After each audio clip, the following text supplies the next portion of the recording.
The desert was quiet in a way that made every sound feel important. Elias Warren moved slowly across the wide stretch of land, his boots sinking into warm sand as the sun lowered behind the distant hills.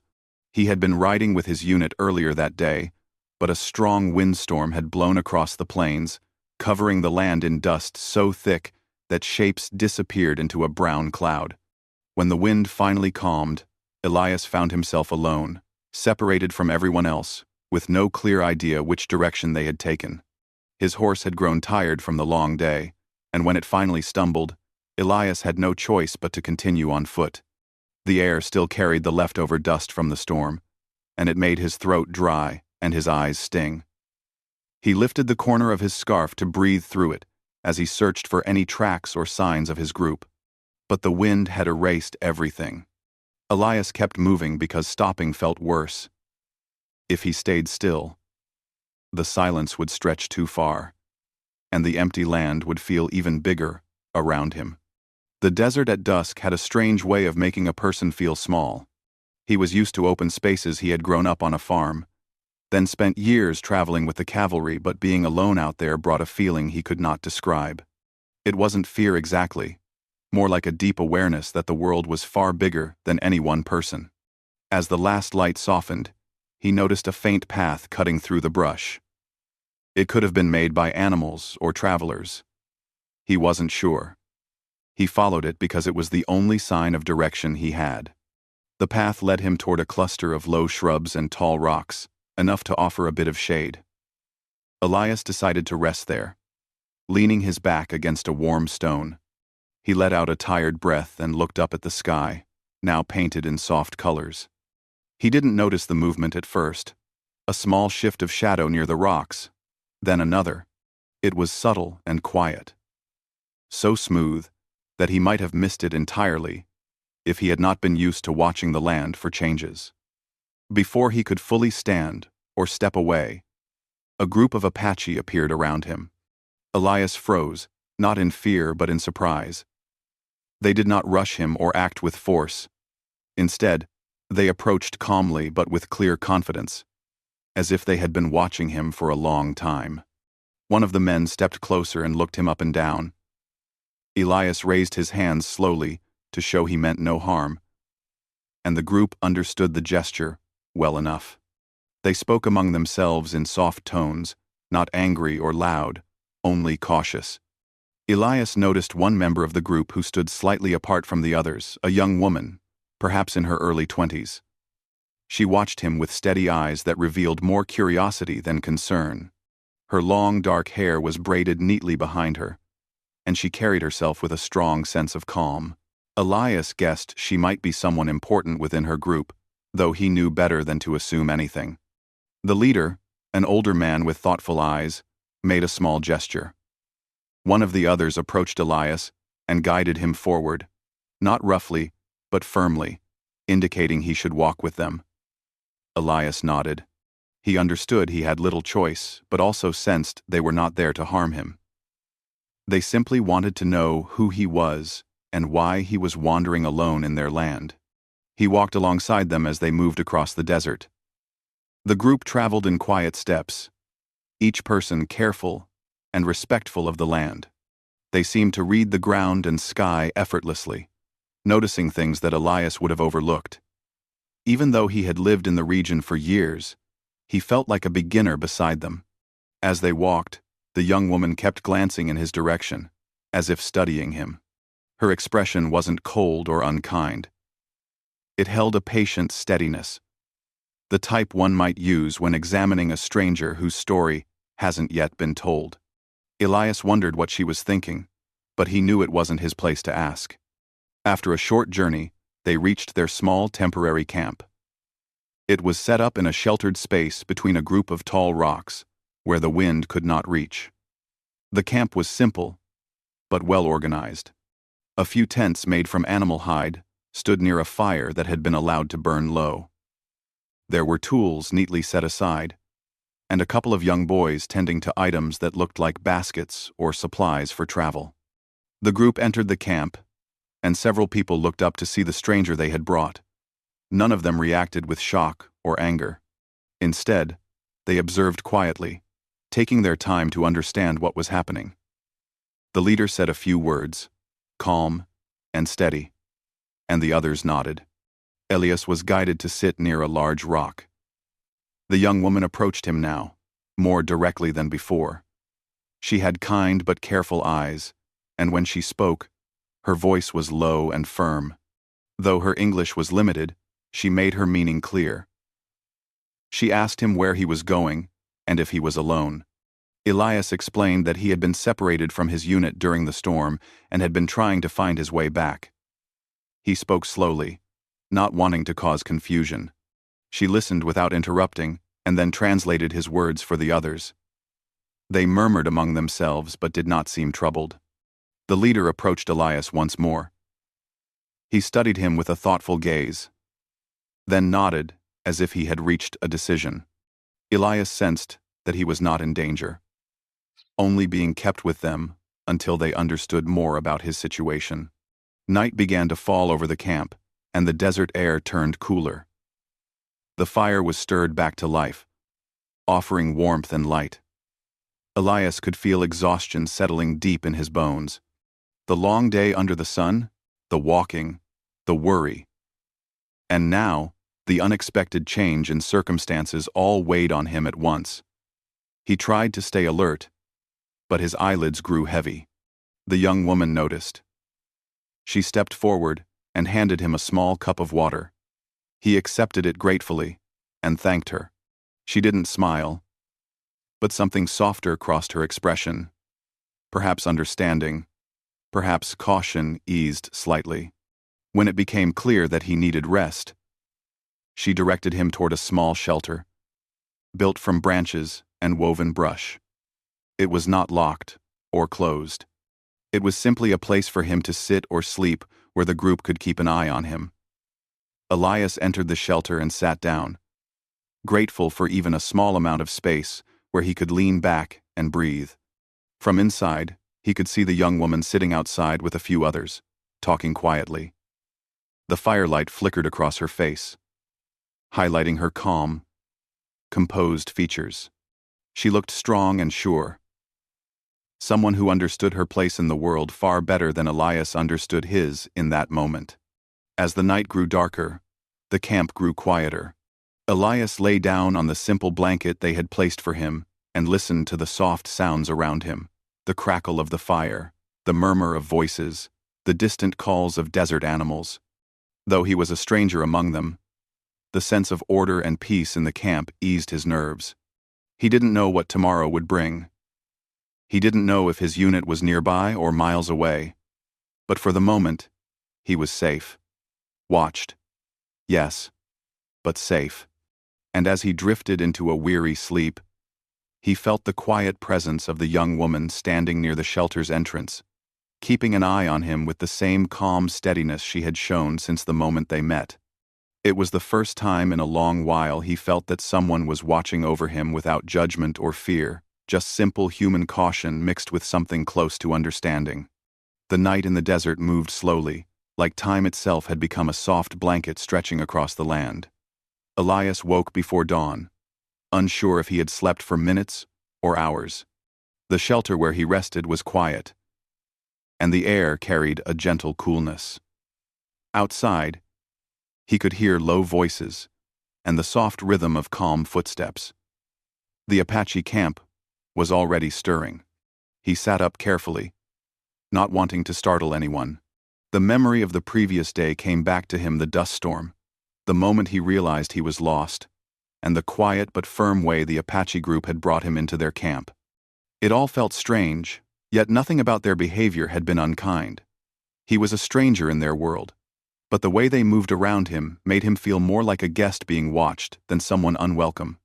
When he stepped out of the shelter, the young Apache woman he had noticed the day before was already awake. She stood near the fire, placing pieces of wood in a neat pattern before lighting it. Her movements were steady and thoughtful, and Elias watched her for a moment, unsure if he should approach. She turned her head slightly, as if sensing his presence without needing to look. Her eyes met his, calm and direct. She gave a small nod. Not quite a greeting, but a sign that she acknowledged him. It was enough. Elias stepped closer, stopping at a respectful distance. The fire took hold, sending a soft glow across her face. She gestured toward a flat stone beside the fire, silently telling him he could sit. He did, grateful for the warmth. A few other members of the group prepared food, simple, warm, and filling. One of them handed Elias a small bowl. He accepted it with quiet gratitude and ate slowly. The meal tasted of roasted corn and herbs, mild and comforting. As he ate, he found himself glancing at the young woman again. Something about her presence felt grounding, even though they barely knew each other's names. She finally spoke after a quiet stretch of time. "You slept?" she asked, her English gentle but clear. "Yes," Elias replied. "Thank you for the shelter." She nodded once, not making a big show of the exchange. She seemed to prefer simplicity over long conversations. Elias respected that. When the sun rose higher, the leader of the group approached Elias and spoke with the young woman in their language. She listened, then turned to Elias and explained, "You will stay with us today." Storm still in the air. Hard to travel. Elias looked at the sky. Though the morning was clear, he could see a thin band of haze near the horizon. Evidence of another wind shift. He understood their caution. The desert could turn unpredictable quickly. Throughout the day, the group tended to their tasks. They repaired tools, checked supplies, and observed the land. Elias tried not to get in the way. He offered help where he could, gathering dry wood, carrying water from a small nearby spring, but he also knew he needed to respect their boundaries. The young woman kept a watchful eye on him. Not suspicious, but attentive. Whenever he wandered too close to a part of the camp he wasn't meant to enter, she would gently redirect him with a simple gesture or a calm shake of her head. Her instructions were always quiet and polite, never sharp. At midday, the wind returned. It wasn't as strong as the storm that had separated Elias from his unit, but it carried enough force to push sand across the ground in soft waves.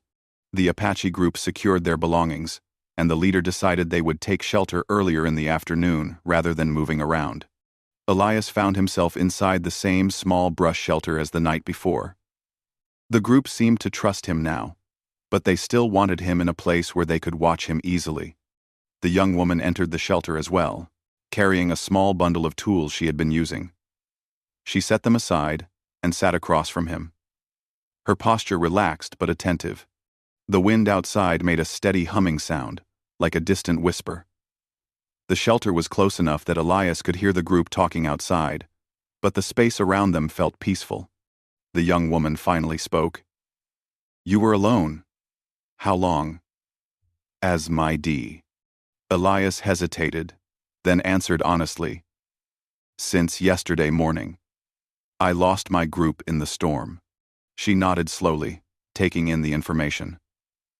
Her expression shifted subtly, showing she understood the strain that came from being alone in the desert. "Your people look for you," she said. "I hope so," Elias replied quietly. "I'm sure they are, but I don't know how far I've walked from them." The young woman studied him for a moment. Her eyes were steady and observant, as if she could read his thoughts even when he didn't speak them. Elias wondered what she thought of him, a lost soldier, with dust-covered boots and tired eyes. She asked another question. "You are not afraid here?" Elias took a breath. "No," he said truthfully. "You've treated me fairly." A faint softness touched her expression. Not quite a smile, but something close. "You respect," she said. "So we respect." Her words carried a quiet strength that impressed him. It was clear she believed what she said, and that belief shaped how she treated others. For a while, they simply listened to the wind. Elias felt the tension in his shoulders ease. Being in the shelter with her didn't feel uncomfortable. Instead, it felt like a place where he didn't need to explain anything unless he wanted to. Eventually, she asked, "Your name?" He realized he hadn't introduced himself properly. Elias. Elias Warren. She repeated the name slowly until the sound settled comfortably on her tongue. The name suited her, calm, balanced, graceful. Elias said it softly. Nalin, it's nice to meet you. She looked down briefly, acknowledging the greeting. You traveled far from your home, she said. I have, he replied.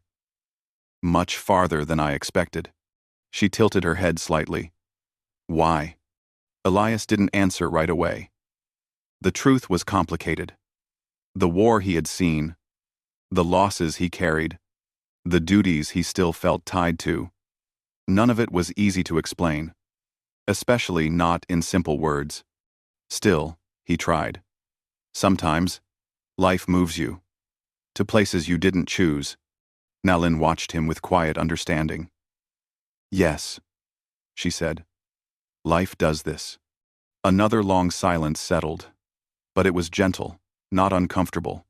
The kind that happens when two people sit in the same space without needing to fill it. Outside, the wind softened and the light dimmed. Evening approached again. The group prepared for another night in the desert, and the peaceful rhythm of camp life continued. Nalin rose to leave the shelter. Before she stepped out, she paused at the entrance and looked back at Elias. Tonight, she said, storm may come again. You stay inside. It is safer. Elias nodded. Thank you. Her eyes held his for a moment longer. And there was something there he hadn't seen before. A quiet hint of trust beginning to form. It wasn't complete. Not yet. But it was real. When she stepped out into the soft evening light, Elias felt a calmness settle over him. For the first time, in a long while, he felt like he was somewhere he could breathe, without fear, tightening his chest. He leaned back against the shelter wall, listening to the distant conversation of the group and the steady sound of Nalin's footsteps as she walked to join them.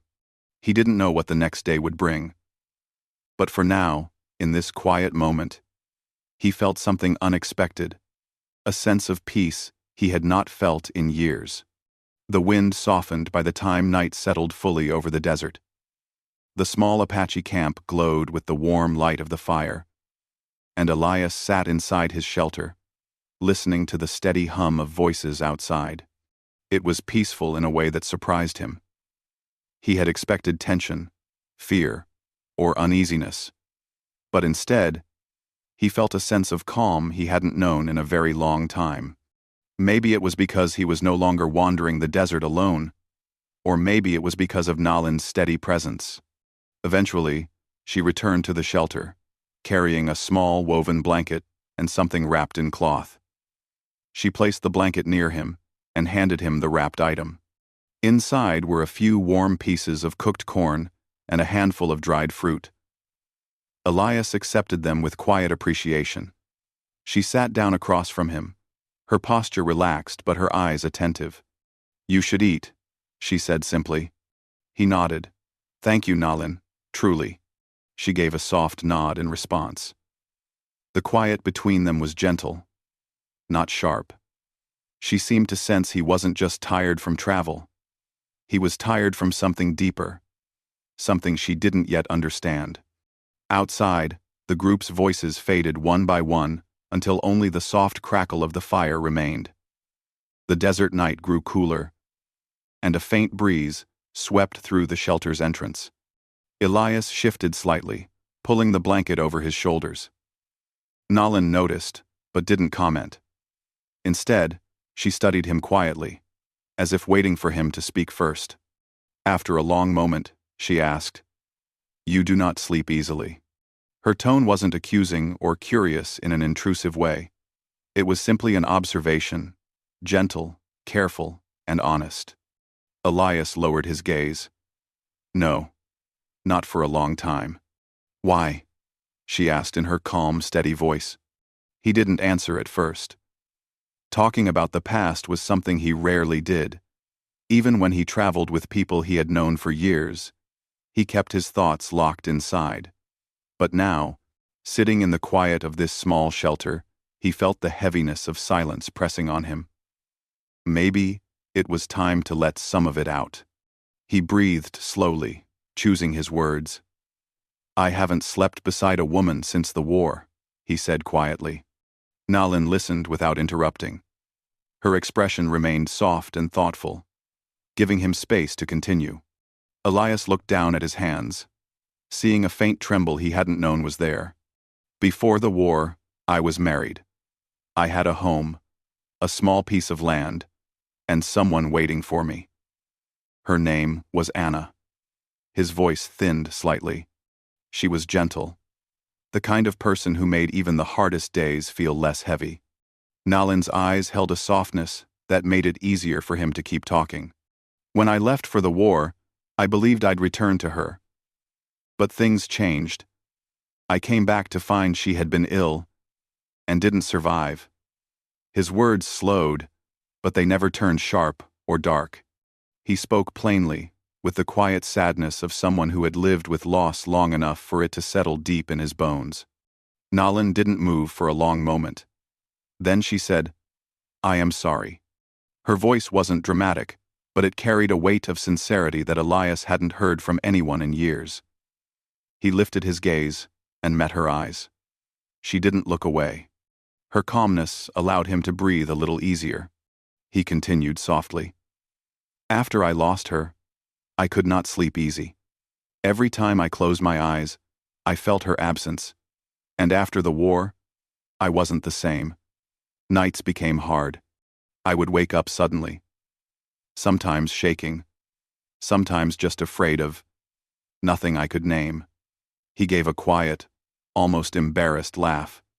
"I thought it would pass, but it didn't." Nalin listened with her full attention, her expression warm but steady. "Many people carry heavy memories," she said. "They do not leave quickly. After 4. Her words were spoken from experience, not judgment. Elias wondered what memories she carried. He sensed she understood more than she let on. He continued. "I stopped sleeping near anyone. I didn't want to trouble others. I didn't want to wake someone else with my restlessness. So I stayed alone. And over time, staying alone became easier than facing the past." Nalin absorbed his words with a quiet seriousness. "Being alone is sometimes easier," she said softly. "But it does not always make the heart lighter." Elias nodded slowly. Her words settled deeply inside him. The wind outside pressed lightly against the shelter, creating a soft rustling sound. Nalin folded her legs beneath her and leaned slightly forward. "You were honest with me," she said. "Thank you. Many people hide their pain." He let out a slow breath. "It's not something I talk about." "You trust me," she said gently. "That's true," he admitted. She looked down briefly, then met his gaze again. "I listen," she said simply. "I will not judge." Her presence had a calming effect. She didn't rush him, push him, or question him too sharply. Her silence had a way of giving him room to breathe. After a while she asked another question, but softly, with care. "Do you miss your home?" Elias thought about that. "Sometimes. But it doesn't feel like home anymore. Too much has changed." Nalin nodded, understanding in her eyes. He was struck by how simply she could put something that felt so complicated in his mind. "You carry memories of many things," she said. "But you are not only those memories." Her words lingered in the air like a gentle blanket. Elias felt something inside him loosen some old knot he had carried for far too long. The fire outside crackled softly. The warmth drifted through the shelter. Elias felt his eyes grow heavy, not from exhaustion alone, but from the kind of quiet that allowed a person to rest without fear. He shifted slightly, unsure if he should lie down. Nalin noticed, but didn't move away. Instead, she said gently, "The night is calm. You can sleep. I will be here." Her words were steady, not overly soft or emotional, just sincere. That sincerity was enough. Elias hesitated. I don't want to disturb you, he said quietly. You will not, she answered. If you wake, I will wake. If you speak in dreams, I will hear. It is all right. Her tone carried reassurance, not obligation. She wasn't offering out of duty. She was offering because she understood the weight someone could carry, and how difficult it was to set it down, even for a moment. Elias lay down slowly, pulling the blanket over himself. Nayland sat nearby, her posture relaxed, her eyes on the dim glow of the campfire through the shelter's entrance. Her calm presence filled the small space like a gentle light. For the first time in many years, Elias felt himself drifting toward sleep without fighting it. He closed his eyes, listening to the soft rhythm of Nalan's breathing, the quiet hum of the desert night, and the faint crackle of embers outside. He expected the usual tightness in his chest, the restless twist in his stomach, the sudden jolt of fear. But none came. Instead, he felt a strange calm, a rare, fragile peace. He didn't know how long he slept before he felt himself stir. He opened his eyes and saw Nalan still there, watching the night with a steady calmness. She glanced at him briefly, checking without pressing. When she saw he was all right, her gaze returned to the fire. Elias felt something warm settle inside him, a small spark of trust, something he had thought he had lost long ago. And as he drifted back into gentle sleep, one quiet thought remained in his mind. Maybe he didn't have to face the night alone anymore.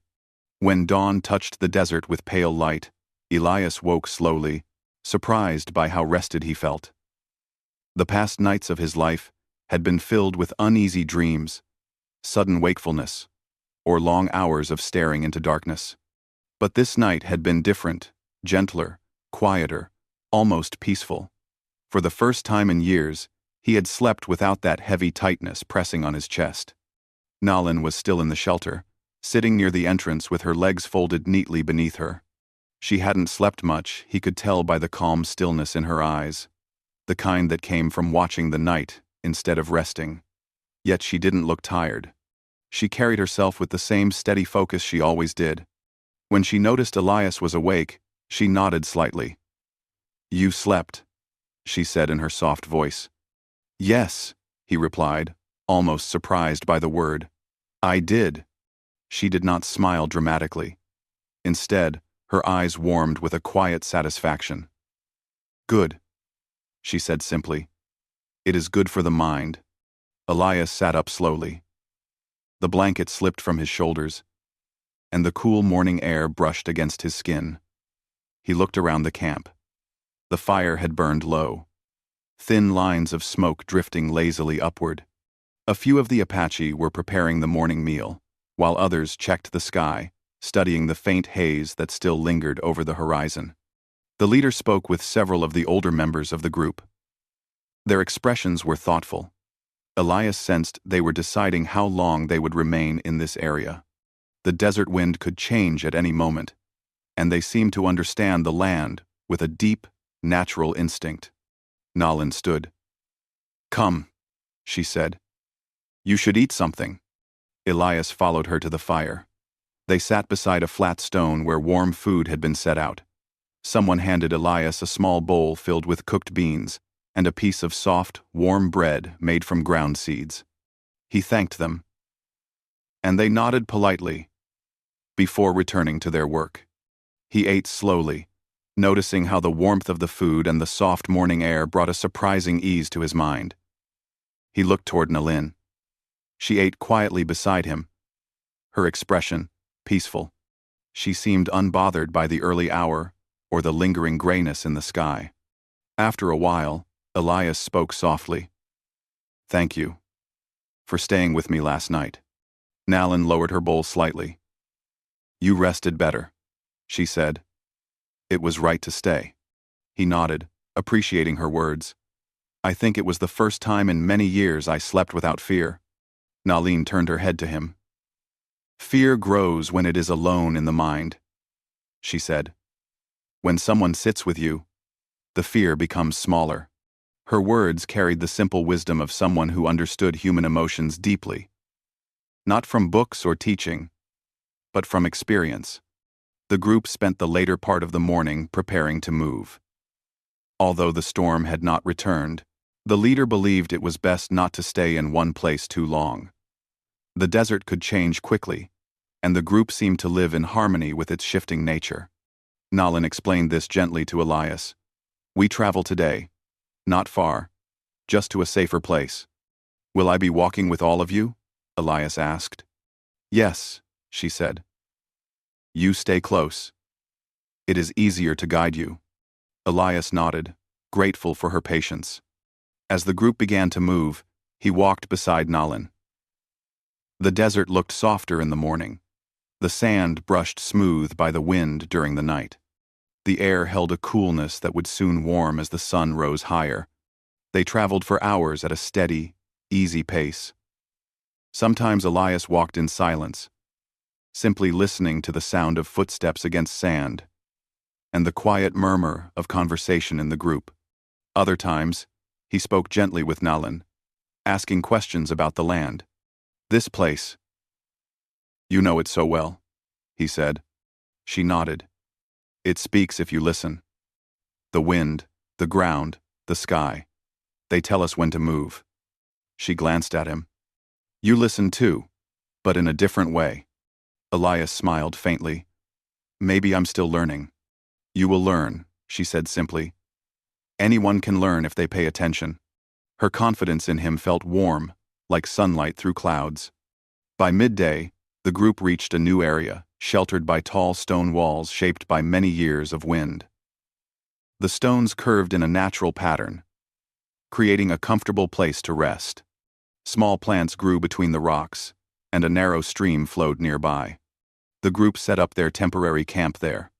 Elias helped where he could, carrying stones, helping gather wood, and arranging blankets. No one treated him like a burden. They gave him instructions kindly, and each task made him feel useful in a way he hadn't expected. Later, when the sun began to lower, Nalin invited him to sit beside a smooth rock near the stream.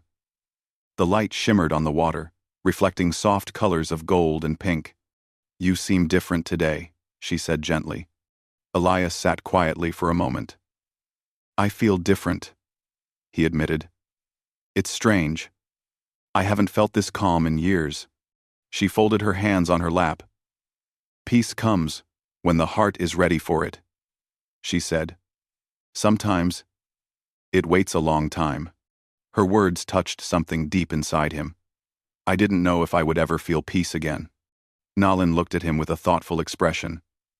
"You still carry memories," she said, "but you also carry strength. They can live together."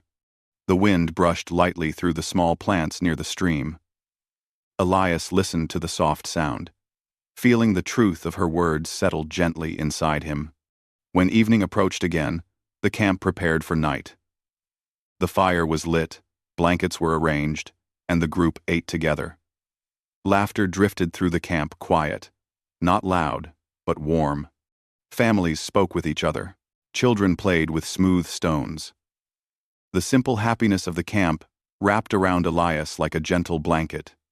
As the night grew cooler, Nalin guided Elias back to his shelter, which had been rebuilt near one of the protective rock walls. She carried a thicker blanket this time and placed it inside. "You will sleep here again," she said. "And you?" he asked. "I will be near," she answered calmly. "This place is safe, but I will still watch." He hesitated before asking, "Are you sure you don't mind?" Nalin moved a strand of hair behind her ear and looked at him with quiet certainty. "I do not mind," she said. "Sometimes people need someone near them. There is nothing wrong in that." Her steady presence gave him courage. He sat down, feeling the warmth from the fire nearby, drifting into the shelter. As the night deepened, Nalin remained close. He could hear her soft movements, her calm breathing, the way she stirred the fire gently to keep its glow steady through the night. Elias lay down and closed his eyes. He expected the usual restlessness, the familiar tension, or the sudden tightness that came whenever he tried to sleep. But instead, he felt a soft sense of safety, something rare, something he had forgotten how to feel. He opened his eyes slightly and saw Nalan's silhouette near the entrance, sitting with steady posture, her presence a quiet reassurance. He spoke softly, his voice barely above a whisper. "Thank you for being here." Nalan didn't move much, but her quiet reply reached him clearly. "You are not alone," she said. The words settled gently over him, like a warm blanket on a cool night. And as Elias drifted into sleep, he felt a kind of peace he had once believed he would never know again. Morning came softly in the desert, touching the rocks and sand with a warm, pale glow. Elias woke before the others, feeling the blanket around him and the calm air of the new campsite. He had slept deeply again 2 nights in a row, something he had not experienced in so many years that he almost didn't believe it could happen. His breath felt steady, and there was no heaviness in his chest, no sudden fear, no sharp memories waking him before the sun. He sat up slowly, rubbing his eyes. Outside the shelter, the camp was quiet. A few members of the group moved around with soft steps, preparing the fire or arranging supplies. Nalan sat near the stream, washing a small bowl. The morning light reflected on the water, casting a gentle shimmer around her.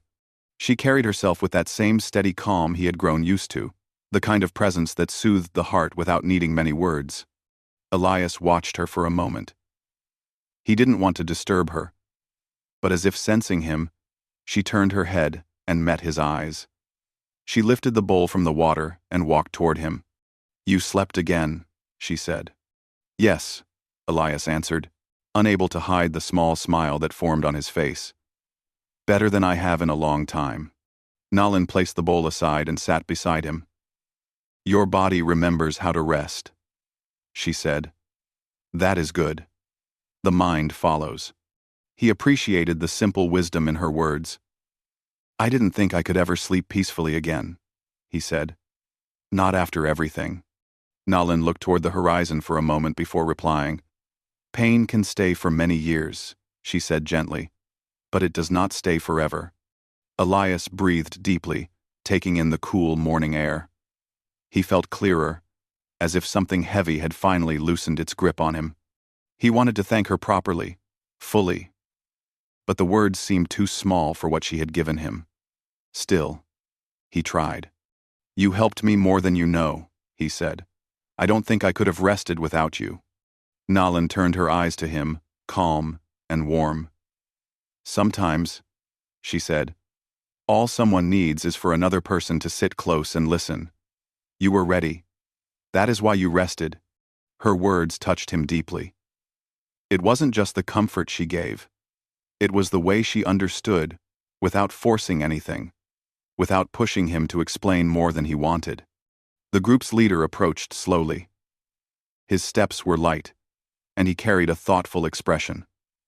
He spoke with Nalan in their language, and she listened carefully. After a moment, she turned to Elias. "They will release you today," she said quietly. "The leader says it is time." Elias felt his heart tighten, not in fear, but in a kind of gentle sadness. He had known this moment would come. The Apache group had treated him with care, but he was still a stranger in their world, and they could not keep him forever. Still, the idea of leaving brought a weight to his chest he didn't expect. "I understand," Elias said softly. Nalan watched him closely, reading his expression. "You are stronger now," she said, "and you know the way back is not so hard." Elias nodded, though he wasn't sure he wanted to go back right away. His time with the group, especially with Nalan, had brought him a peace he had been seeking for years. The leader approached Elias directly and spoke in calm, steady English. "You are free to go," he said. "You walk in peace." His voice carried no suspicion or coldness, only a quiet dignity. "Your path is your own." Elias stood and bowed his head respectfully. "Thank you," he said. "All of you have been kind to me." The leader nodded and stepped back, giving Elias space. Nalin remained still beside him. Her eyes held a softness he had seen growing over the past days, something unspoken but real. Elias turned to her. "I wish I could say more," he said, struggling with the weight of his emotions. "But I don't know the right words." "You have said enough," she replied gently. He breathed out slowly. "I don't know if I can ever repay your kindness." "You do not need to repay anything," Nalin said. "People cross our path for a reason. Maybe you needed rest. Maybe I needed to listen. Both things happened." Her calm acceptance filled him with warmth. The group gathered near the edge of the camp as Elias prepared to leave. Someone handed him a small pouch of dried food and a filled canteen. Nalin tied the pouch securely around his belt, her fingers moving gently as she worked. "This will help until you find your people," she said. Elias nodded. "Thank you." Nalin stepped back, folding her hands calmly in front of her. The wind brushed lightly through her hair, lifting a few strands. She looked peaceful, yet her eyes held a quiet sadness, one she did not try to hide. "You will walk to the ridge," she said, pointing toward a line of tall rocks in the distance. "From there, you will see the open land. Your people traveled north. Follow the clear ground. It will guide you." Elias studied the direction. "I think I can manage that." "I know you can," she said. For a long moment, neither of them spoke. The desert was quiet but not empty. The wind, the soft rustling of plants, and the distant calls of birds filled the air with life. Elias felt something inside him shift, a realization that he was not leaving the same person he had been when he arrived. "You helped me find a kind of peace," he said softly. "I will remember that." Nalin held his gaze. "And I will remember your honesty," she said. "It is rare. It matters." He stepped closer. Not too close, but enough to show respect and gratitude. "Goodbye, Nalin." She nodded slowly. "Walk with calm steps, Elias." He turned toward the path she had pointed to.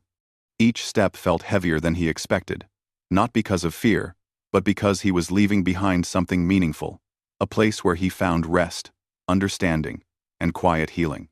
When he reached the ridge, he looked back. The camp was already blending into the desert, small and peaceful among the rocks.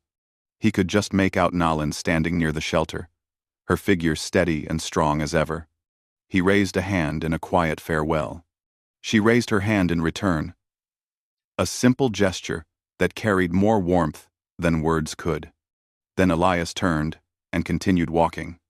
The land opened before him, wide and calm. The sun rose higher, lighting his path. Each step felt lighter, steadier, more certain. For the first time in many years, he felt not lost, but guided. As he walked, he realized something important. Peace didn't come from forgetting the past. It came from meeting someone who helped him carry it gently. And Nalin had done exactly that. He would never forget her. He would carry this memory with him, not as a heavy weight, but as a quiet light that would guide him through the days ahead. And with every step he took across the open land, he felt something new rising inside him. A sense of hope, a sense of calm, a sense of beginning again.